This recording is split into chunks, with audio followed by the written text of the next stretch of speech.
नमस्कार, शिक्षालय में आप सभी का बेहद स्वागत है। मेरा नाम है रेणु यादव। शिक्षा के मनोवैज्ञानिक आधार साइकोलॉजिकल फाउंडेशंस ऑफ एजुकेशन में अब हम पढ़ने वाले हैं कोहलर एक्सपेरिमेंट। मुझे बिल्कुल माफ़ कर दीजिएगा, ये जो छोटे छोटे से प्राणी मैंने बनाने की कोशिश की है, मैं बहुत बुरी हूँ ड्राइंग में। ये एक्चुअल में चिंपैंजी हैं, ठीक है ना। तो ये एक्चुअल में चिंपैंजी नहीं है, उनका रिप्रेजेंटेशन करने की कोशिश की है। आइए देखते हैं कि एक्सपेरिमेंट क्या था। सबसे पहले तो ये समझिए कि इस एक्सपेरिमेंट को कोहलर ने किया। हम पहले भी पढ़ चुके हैं कि कोहलर यानी वो व्यक्ति जिन्होंने इनसाइट थ्योरी दी थी, अंतर्दृष्टि सिद्धांत दिया था। इनके साथी थे मैक्स वेहाइमर, वोल्फगांग कोहलर और कुर्ट कोफका, ठीक है ना। तो ये जो यहाँ कोहलर दिखाई दे रहे हैं ये वही हैं और ये इनका एक्सपेरिमेंट है। इन्होंने एक चिंपैंजी लिया और चिंपैंजी का नाम था सुल्टून, ठीक है ना। जर्मनी के थे तो जर्मनी में सुल्टून बोलते हैं और हम इसको सुल्तान बोलेंगे, ठीक है ना। आपको हमारी भारत में जो किताबें मिलेंगी वहाँ पर इसका नाम अधिकतर सुल्तान ही मिलेगा, ठीक है ना। सुल्टून हम इसका नाम नहीं लेंगे। तो सुल्तान कौन था? सुल्तान था कोहलर एक्सपेरिमेंट का हीरो, यानी वो चिंपैंजी जिसको एक पिंजड़े में बंद कर दिया गया, भूखा रखा गया और भूखा रखने के बाद इसके पिंजड़े के बाहर कुछ केले रख दिए गए, ठीक है ना। अब देखिए स्थिति क्या है।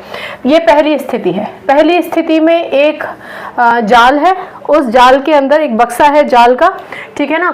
इस जाल के अंदर एक चिंपैंजी है भूखा और उस चिंपैंजी के पास एक छड़ी, एक डंडी रख दी है, एक डंडा रख दिया है, जो भी आप समझे, ठीक है ना।